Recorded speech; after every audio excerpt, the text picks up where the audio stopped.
अस्सलाम वालेकुम everyone, welcome back to Backbenchers academy. अच्छा, अभी हम करेंगे हीमोक्रोमेटोसिस। हीमोक्रोमेटोसिस का सिंपल मतलब क्या है, आपके जो पेशेंट है उसकी बॉडी के अंदर जो आयरन है वो उसकी बॉडी के अंदर बढ़ी हुई है, आयरन ओवरलोड हुआ हुआ पेशेंट के अंदर। अच्छा, यहाँ पे आपको पता है आपकी जो आयरन है ये कहाँ पे होती है, आपको पता है जो आपके वहाँ पे आरबीसीज है उसमें होती है हीमोग्लोबिन, हीमोग्लोबिन में होती है हीम। अच्छा, हीम जो है इसके अंदर सेंट्रली प्लेस्ड आपको क्या मिलती है, आयरन मिलती है। और यहाँ पे आपकी जो आयरन है ये आपकी होती है Fe2 पॉजिटिव फॉर्म के अंदर। अच्छा, आयरन जो है इसकी होती है दो फॉर्म्स, एक होती है Fe2 पॉजिटिव और दूसरी होती है यहाँ पे आपकी Fe3 पॉजिटिव। अच्छा, यहाँ पे जो आपको यहाँ पे आयरन आपको वहाँ पे हीम के अंदर मिलती है वो आपकी होती है Fe2 पॉजिटिव। अच्छा, अगर आयरन Fe3 पॉजिटिव आपको यहाँ पे हीम के अंदर आनी शुरू हो जाएगी तो ये क्या करवा देगी, पेशेंट के अंदर मेट हीमोग्लोबिनीमिया करवा देगी। अच्छा, ये मैंने आपको यहाँ पे लास्ट में करवा रखा है। अभी क्या है, आपके जो पेशेंट उसकी बॉडी के अंदर ये जो आयरन है ये क्या है, आपको वहाँ पे आपकी Fe2 पॉजिटिव फॉर्म के अंदर हीम के अंदर है, और ये क्या करवा रही होती है, ऑक्सीजन जो है आपको वहाँ पे उसकी बाइंड करवा रही होती है आपको वहाँ पे हीम के साथ।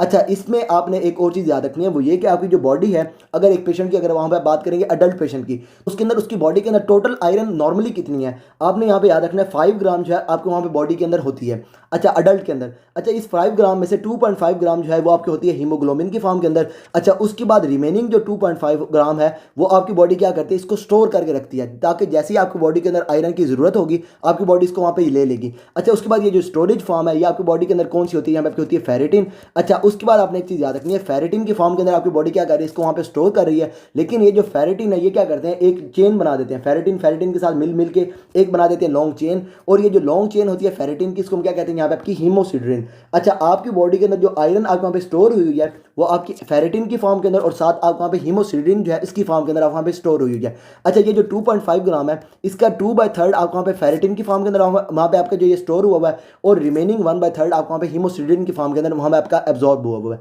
अच्छा, उसके बाद आपकी जो बॉडी है उसके अंदर ये जो आपको वहाँ पे आयरन आप वहाँ पे यूज़ कर रहे हैं, आयरन आपके वहाँ पे जो आपकी बॉडी के अंदर है ना उसका 80% आपका कहाँ से आ रहा है, ये आपका आ रहा है रिसाइकलिंग से। रिसाइकलिंग से क्या मतलब, आपकी जो ओल्ड आरबीसी है जब उनकी होती है ब्रेक डाउन, तो ब्रेक डाउन से वहाँ पे आपकी निकलती है आयरन, आपकी बॉडी क्या करती है उसका 80% जो है उसको ये रिसाइकल कर लेती है। बाकी जो 20% होता है यहाँ पे आपके रिसाइकलिंग का, वो आपको वहाँ पे स्वेट या फिर और जो है आपको वहाँ पे मैकेनिज्म से आपकी बॉडी से बाहर निकल जाता है। अच्छा, बाकी अब आपके वहाँ पे बॉडी के अंदर आ रही है रिसाइकलिंग से 80% आपके यहाँ पे ना आयरन आ रही है। आपकी बॉडी क्या करती है, ये जो 20% उसका वहाँ पे लॉस हो जाता है, इसका 20% आपको वहाँ पे क्या करती है, आपकी बॉडी जो आपको वहाँ पे फूड वगैरह वहाँ पे खा रहे होते हैं ना, फूड से सिर्फ और सिर्फ 20% जो आप वहाँ पे आयरन है जो आप वहाँ पे यूज़ कर रहे हैं वो आपके सिर्फ और सिर्फ 20% आपको वहाँ पे फूड से आ रही होती है। अच्छा, उसके बाद आपने एक चीज़ याद रखनी है, वो ये कि आपका जो फूड है वो कहाँ पे जाता है, आपको वहाँ पे जीआईटी में जाता है। जीआईटी में कहाँ पे आयरन की एब्जॉर्प्शन होती है, आपने यहाँ पे याद रखना है डुओडेनम। डुओडेनम में क्या होता है, आपको वहाँ पे आयरन जो है उसकी वहाँ पे एब्जॉर्प्शन हो रही होती है। अच्छा, उसके बाद मैंने आपको चीज़ बताई वो ये कि आपको जो पेशेंट अडल्ट पेशेंट जो है उसकी बॉडी के अंदर 5 ग्राम जो है आयरन वो नॉर्मली आपको वहाँ पे पड़ी हुई है। हीमोक्रोमेटोसिस के केस में क्या होगा, आपका जो पेशेंट उसकी बॉडी के अंदर ये आयरन जो है ये मोर देन 20 ग्राम हो जाएगी। अच्छा, यही पेशेंट जो है उसके अंदर क्या करवाएगी, आयरन ओवरलोड करवा रही होगी। ऐसा है कि हमारी ये जो हीमोक्रोमेटोसिस है इसमें यहाँ पे कुछ टर्म्स हैं, ये हेप्सिडिन क्या चीज़ है, उसके अलावा यहाँ पे आपकी ये आयरन एब्जॉर्प्शन आपको वहाँ पे कैसे ज़्यादा हो जाती है, तो ये सारा आपको वहाँ पे तब समझ आएगा जब आप वहाँ पे जो है ना ये आयरन का नॉर्मल मैकेनिज्म आपको वहाँ पे पता होगा।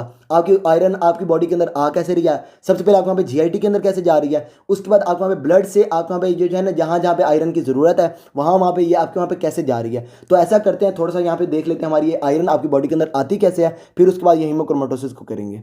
आप जो भी खाना वगैरह खा रहे हैं, खाने में क्या है आपके यहाँ पे है आपकी आयरन, और आयरन में एक है यहाँ पे आपकी हीम आयरन, दूसरी है यहाँ पे आपकी नॉन हीम आयरन। अच्छा, हीम आयरन का हमें कोई मसला नहीं है। हीम आयरन क्या है, जैसे ही आपको यहाँ पे आती है ना डोडिनम के अंदर, ये आपके यहाँ पे ये जीआईटी है, यहाँ पे आपको ये डोडिनम वाला पोर्शन मिल रहा है, और यहाँ पे आपको ये ब्लड सेल जो है या फिर आपका यहाँ पे ना ये ब्लड वाली साइड है। अच्छा, यहाँ पे क्या है, ये आपके यहाँ पे सेंटर में पड़े हुए आपके यहाँ पे इंटेरोसाइट्स। अच्छा, क्या होगा जैसे ही आप वहाँ पे जाएंगे ना डोडिनम में, तो यहाँ पे ये जो होगी आपके वहाँ पे हीम आयरन आपके वहाँ पे डायरेक्टली आप वहाँ पे चले जाएगी आप वहाँ पे इंटेरोसाइट्स के अंदर। और यहाँ पे ये जो ट्रांसपोर्टर है कौन सा होता है, यहाँ पे आपका हीम ट्रांसपोर्टर होता है। ये क्या करता है, आयरन को डायरेक्टली जो है इंटेरोसाइट्स के अंदर लेके चला जाता है, जो आपकी होती है हीम आयरन।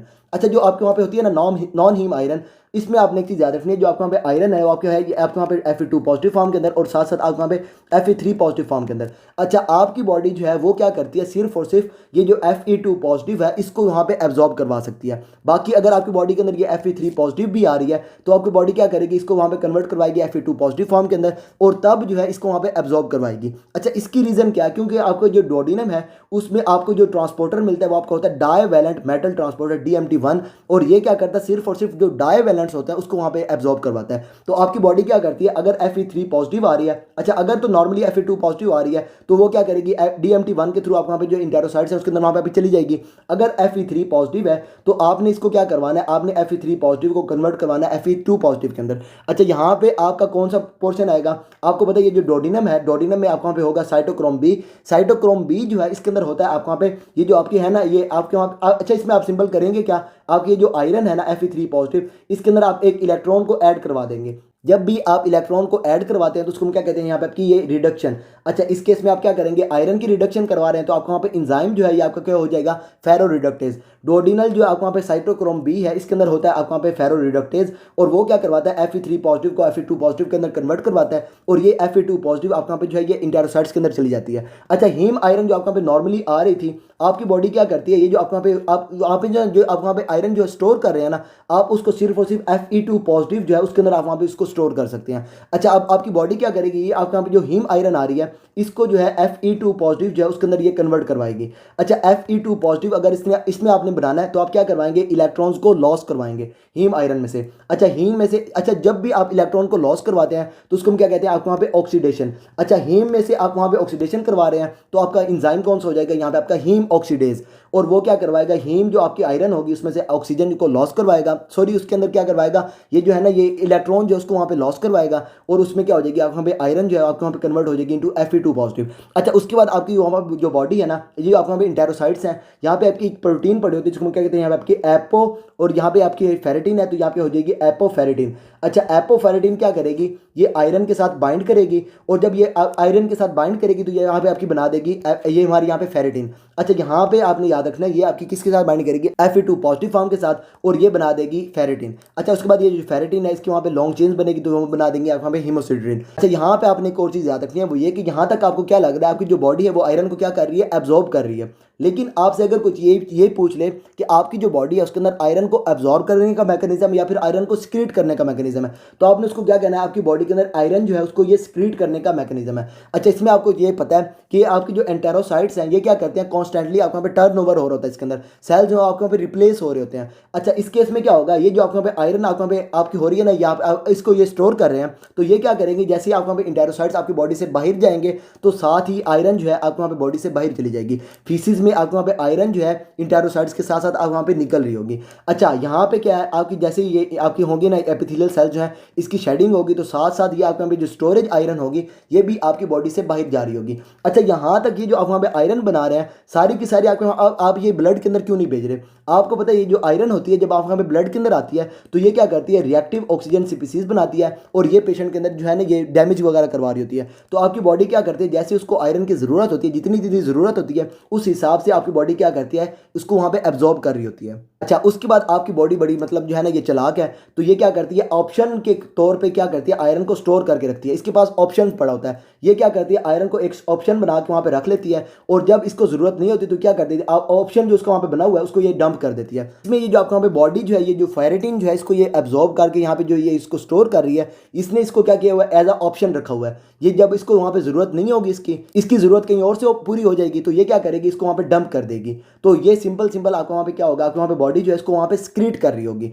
फेरेटिन की फॉर्म के अंदर। आप वहाँ पे जो है ये जब आप वहाँ पे जाएंगे आपके एपिथेलियल सेल्स तो साथ साथ आप वहाँ पे फेरेटिन की फॉर्म के अंदर आप वहाँ पे जो आयरन है ये भी आप वहाँ पे निकल जाएगी। अच्छा अब यहाँ पे क्या हुआ, आपके वहाँ पे बन गई फेरेटिन। अब आपकी जो बॉडी है उसको कोई और ऑप्शन नहीं मिला, उसको आयरन कहीं और से नहीं मिली, तो ये क्या करेगी, इसको ये जो इसने यहाँ पे रखा हुआ था ना ऑप्शन, ये क्या करेगी, इसके पास आएगी और इसको कहेगी भाई मेरी मदद करो। अब यहाँ पे क्या होगा, ये जो आपके वहाँ पे होगी ना फेरेटिन से आपके वहाँ पे आयरन निकलेगी, और यहाँ पे जो आपकी होगी ना ब्लड वाली साइड वहाँ पे होगा फेरोपोर्टिन 1, और वो क्या करेगा, आयरन को वहाँ से आपके इंटेरोसाइट से बाहर भेज रहा होगा। अच्छा यहाँ पे ये जो फेरोपोर्टिन है इसकी ये जो है ना ये रेगुलेशन ये भी बहुत इंपॉर्टेंट है, मैं आपको बाद में ये करवा देता हूँ। अच्छा अभी क्या हुआ, आपको वहाँ पे ये जो फेरोपोर्टिन है ये आपको वहाँ पे ओपन हुआ, और वहाँ से Fe2 पॉजिटिव फॉर्म के अंदर वहाँ पे आयरन जो है ये आपके वहाँ पे बाहर आ गई। अच्छा यहाँ पे आपने एक चीज़ याद रखनी है, वो ये कि यहाँ से जो आपके जो ब्लड के अंदर आयरन आ रही है ना, आप इसको Fe2 पॉजिटिव फॉर्म के अंदर ट्रैवल नहीं करवा सकते।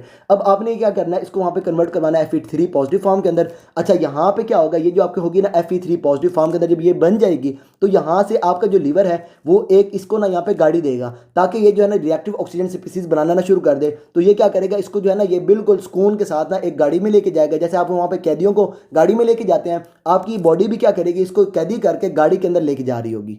अच्छा, गाड़ी यहाँ पे कौन सी होगी, वो आपकी होगी ट्रांसफरिन। अच्छा, ट्रांसफरिन से पहले क्या होता है, आपकी जो लिवर है वो क्या करता है, रिलीज करता है एपोट्रांसफरिन। एपोट्रांसफरिन जो है वो क्या करेगा, आएगा यहाँ पे और वो आयरन के साथ बाइंड करके ट्रांसफरिन बनाएगा। अच्छा, यहाँ पे ये जो आयरन आ रही है Fe2 पॉजिटिव फॉर्म के अंदर, इसको Fe3 पॉजिटिव फॉर्म के अंदर कौन कन्वर्ट करवाता है, यहाँ पे होता है आपका हेफेस्टिन। हेफेस्टिन आपने याद रखना है, हेफसिडिन और चीज़ है, हेफेस्टिन और चीज़ है। अच्छा, हेफेस्टिन क्या करेगा, इसको वहाँ पे कन्वर्ट करवाएगा यहाँ पे Fe2 पॉजिटिव को Fe3 पॉजिटिव के अंदर। और इसमें क्या होता है, यहाँ पे आपका हेफेस्टिन जो है इसके अंदर होता है आपको वहाँ पे फेरो ऑक्सीडेज, और वो क्या करवाता है, इसकी दोबारा से ऑक्सीडेशन करवा के इसको वहाँ पे Fe3 पॉजिटिव जो है उसके अंदर ये कन्वर्ट करवाता है। अच्छा, इसके बाद यहाँ पे आपकी आएगी एपोट्रांसफरिन। एपोट्रांसफरिन का स्ट्रक्चर आपने ये जो है ना ये इस पिक्चर से याद रखना है। इसमें क्या आपको वहाँ पे नजर आ रही है, ये एक आपकी एक गाड़ी है और गाड़ी के अंदर आपको वहाँ पे जो है ना सिर्फ और सिर्फ 2 सीटें मिल रही हैं। तो आपकी जो एपोट्रांसफरिन है ये इसके अंदर क्या होगा, सिर्फ और सिर्फ होंगी 2 सीटें, और उसके बाद यहाँ पे जो है आपकी सिर्फ और सिर्फ 2 आयरन जो है एक आपकी एपोट्रांसफरिन के साथ आपकी 2 आयरन जो है वो आपको यहाँ पे बाइंड कर सकती हैं।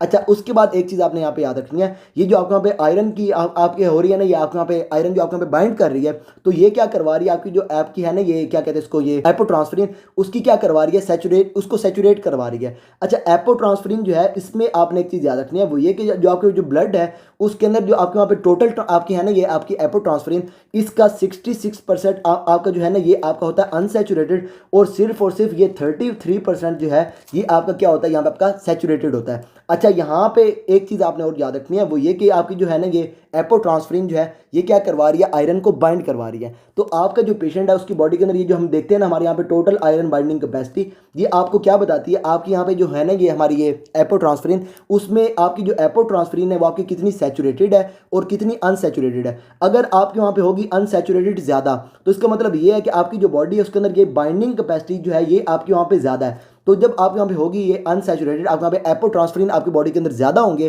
तो उसमें क्या होगा, आपको यहाँ पे टोटल आयरन बाइंडिंग कैपेसिटी जो है ये आपको वहाँ पे ज़्यादा मिलेगी। अच्छा, अगर आपकी बॉडी के अंदर आयरन पीछे से ज़्यादा आ रही है और उसके बाद इसको वहाँ पे आप सही से रेगुलेट नहीं कर पा रहे, तो आपके वहाँ पे आयरन ज़्यादा यहाँ पे आएगी, तो यहाँ पे क्या होगा, एपोट्रांसफरिन ज़्यादा बाइंड करेगा आयरन के साथ, तो इस केस में क्या होगा, सैचुरेशन जो है वो आपको वहाँ पे ज़्यादा मिलेगी, 33% से आपको वहाँ पे सैचुरेशन ज़्यादा हो जाएगी। अच्छा, इस केस में क्या होगा, अनसैचुरेटेड आपको वहाँ पे एपोट्रांसफरिन जो है ये आपको वहाँ पे कम हो जाएंगे। तो इस केस में क्या होगा, जब आप वहाँ पे आयरन ओवरलोड होगा तो आपको टोटल आयरन बाइंडिंग कैपेसिटी जो है ये आपको वहाँ पे कम मिलेगी। अच्छा, ये मैंने आपको वहाँ पे मैकेनिज्म बता दिया क्यों हो रहा है, क्योंकि यहाँ पे आपकी जो है ना ये आपकी एपोट्रांसफरिन ये आपको वहाँ पे सैचुरेट ज़्यादा हो रही है, अनसैचुरेटेड आपको वहाँ पे कम है, तो इसकी वजह से आपको वहाँ पे टोटल आयरन बाइंडिंग कैपेसिटी जो है ये आपको वहाँ पे कम मिल रही है। अच्छा, उसके बाद ये जो आपको वहाँ पे आयरन बन रही है आपको वहाँ पे ट्रांसफरिन की फॉर्म में, अब ये क्या करेगी, यहाँ पे आपकी जो 2 आयरन है इसको लेके जाएगी आप वहाँ पे आपके वहाँ पे एरिथ्रॉइड के पास, मतलब आपके जो है ना बोन मैरो जो है उसको वहाँ पे उसके पास लेके जाएगी, और वहाँ पे आप क्या करेंगे, आप आरबीसीज जो है उसको वहाँ पे जो है ये प्रोडक्शन करवा रहे होंगे, तो वहाँ पे ये क्या करेगी, आयरन को वहाँ पे दे रही होगी। अच्छा, उसके बाद यहाँ पे जो हमारी बन रही है ना हमारी ये ट्रांसफरिन, ये हमारी लीवर के पास भी जाएगी। अच्छा, लीवर यहाँ से क्या देखेगा, आपकी जो टोटल आयरन बाइंडिंग कैपेसिटी है वो आपकी कैसी है, मतलब आपकी जो बॉडी है उसके अंदर आयरन कैसी आ रही है।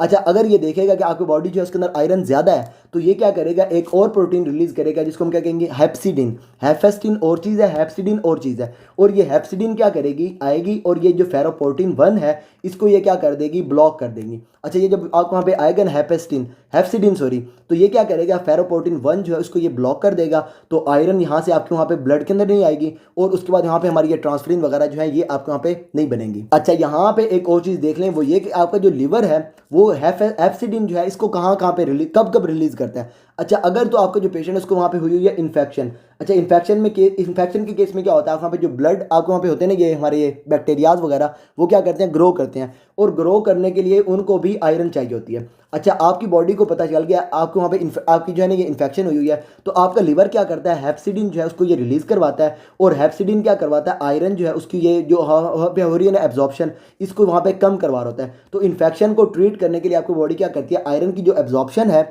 रीअब्जॉर्प्शन जो आपके वहाँ पे हो रही है जीआईटी से, उसको भी आपके वहाँ पे कम कर देती है। अच्छा, इसके अलावा अगर आपके जो पेशेंट उसके अंदर क्या हुआ है, यहाँ पे आपका हाइपोक्सिया हुआ है, हाइपोक्सिया के केस में क्या होगा, आपके जो होंगे ना ये आपके सेल्स वो क्या करेंगे, वहाँ पे ये जो हमारी किडनीज होगी ना वो क्या करेंगी, एरिथ्रोपोइटिन जो है उसको ये रिलीज करवाएंगी। अच्छा, एरिथ्रोपोइटिन से क्या होगा, आपकी जो क्लोनिंग फार्मिंग यूनिट होते हैं ना हमारी एरिथ्रोब्लास्ट, वो आपके होंगे स्टिमुलेट। अच्छा, उनको अब क्या चाहिए, उन्होंने क्या करना है, उन्होंने वहाँ पे बनानी है आरबीसीज।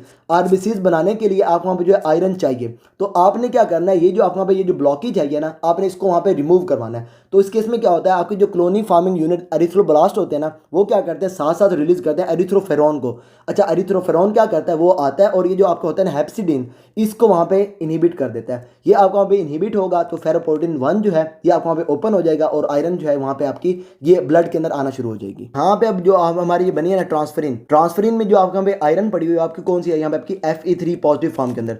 अच्छा, जब आप वहाँ पे हीम की सिंथेसिस कर रहे हैं तो आपको वहाँ पे ये Fe3 पॉजिटिव जो है इसको आपने वहाँ पे नहीं डालना, क्योंकि ये क्या करवाएगी, मेटहीमोग्लोबिनीमिया करवा देगी। तो आपने दोबारा से क्या करवाना, जहाँ पे आपकी हीम सिंथेसिस हो रही होगी माइटोकॉन्ड्रिया के अंदर, वहाँ पे आप क्या करेंगे, Fe3 पॉजिटिव जो है इसको दोबारा से कन्वर्ट करवाएंगे Fe2 पॉजिटिव के अंदर। अच्छा, यहाँ पे दोबारा से आप क्या करेंगे, रिडक्शन करवाएंगे, तो यहाँ पे फेरो रिडक्टेज जो है वो क्या करेगा, इसकी दोबारा से रिडक्शन करवाएगा। अच्छा, उसके बाद ये जो आपका वहाँ पे होगा हीम सिंथेज, वो क्या करेगा, Fe2 पॉजिटिव जो है उसको वहाँ पे हीम के अंदर डाल रहा होगा, जो पीछे से आपको वहाँ पे बन रही होगी ना। अच्छा, मैं आपको ना इसकी भी पिक्चर दिखा देता हूँ। अच्छा, माइटोकॉन्ड्रिया वाला ये मैंने आपको वहाँ पे सारा पाथवे करवा दिया हुआ पहले से बायोकेमिस्ट्री के अंदर। अच्छा, सिंपल इसमें क्या होगा, आपके वहाँ पे जो बनेगी ना, यहाँ पे हमारी ये जो है ना हमारे यहाँ पे प्रोटोपोर्फिरिन। अच्छा, प्रोटोपोर्फिरिन में आपको वहाँ पे होगा ये आपका वहाँ पे फेरोकिलेटेज, या फिर इसको जो है ना हमारे यहाँ पे हिम सिंथेज भी कहते हैं। अच्छा, हिम सिंथेज क्या करेगा, फेरो आपकी जो होगी ना ये हमारी यहाँ पे प्रोटोपोर्फिरिन, उसके अंदर Fe2 पॉजिटिव फॉर्म के अंदर आयरन को बाइंड करवाएगा और उसके बाद ये आपके वहाँ पे बन जाएगी आपके वहाँ पे जो है ये हिम। अच्छा, इस केस में जो वहाँ पे देखेंगे हमारी हीमोक्रोमेटोसिस के केस में, उस केस में सिंपल क्या होगा, आपका जो यहाँ पे हो रही है आयरन की रेगुलेशन, जो आपको वहाँ पे हेप्सिडिन बन रही है या उसके अलावा हमारी यहाँ ट्रांसफरिन वगैरह बन रही है, जो चीज़ मैंने आपको वहाँ पे बताई हैं, अब वहाँ पे क्या होगा, हीमोक्रोमेटोसिस के केस में वहाँ पे आपकी एबनॉर्मेलिटी आ जाएगी पेशेंट के अंदर, और ये जो हीम की रेगुलेशन हो रही है ना, ये उसके अंदर नहीं हो रही होगी। अच्छा, उसमें जब रेगुलेशन नहीं होगी हीम की, तो यहाँ पे क्या होगा, ये आपका जो फेरोपोर्टिन है यहाँ से आपकी आयरन ज़्यादा आ रही होगी। अच्छा, उसमें क्या होगा, आपको वहाँ पे ये ट्रांसफरिन आपको वहाँ पे ज़्यादा बन रही होंगी। ट्रांसफरिन ज़्यादा बनेंगी तो आपका जो पेशेंट है उसके अंदर क्या हो जाएगा, टोटल आयरन बाइंडिंग कैपेसिटी जो है वो आपको वहाँ पे कम नजर आएगी। अच्छा, उसके बाद उसके ब्लड के अंदर आपको वहाँ पे ये जो आपके है ना ये फेरिटिन, ये आपको वहाँ पे ज़्यादा नजर आएंगे। उसके बाद आपको वहाँ पे ये टोटल आयरन बाइंडिंग कैपेसिटी जो है ये आपको वहाँ पे कम नजर आएगी। अच्छा, उसके बाद क्या होगा, टोटल आयरन बाइंडिंग कैपेसिटी कम है और साथ साथ आपको वहाँ पे जो है ना ये पेशेंट जो है उसकी बॉडी के अंदर आयरन जो है, आयरन ओवरलोड की वजह से आपको वहाँ पे आयरन भी आपको बॉडी के अंदर ज़्यादा नजर आएगा। तो ऐसा करते हैं, थोड़ी सी वीडियो लंबी हो रही है तो इसको ऐसे करते हैं, यहाँ पे हम स्टॉप करते हैं और नेक्स्ट वीडियो जो इसके अंदर वहाँ पे हीमोक्रोमेटोसिस को कर लेते हैं। अच्छा, यहाँ तक अगर आपको कोई भी प्रॉब्लम हो then you can ask me and till then अल्लाह हाफिज़। I love the chase and the hunt, and I set the pace when I'm running. I always take what I want and I always give it 100. Don't need a bank, no I'm funded. Play the game like it's nothing. I'm always thankful for something. Don't take for granted, stay humble. Now wake up, it's time to look at the enemy. Look in the mirror if he is no friend to me. It's not working.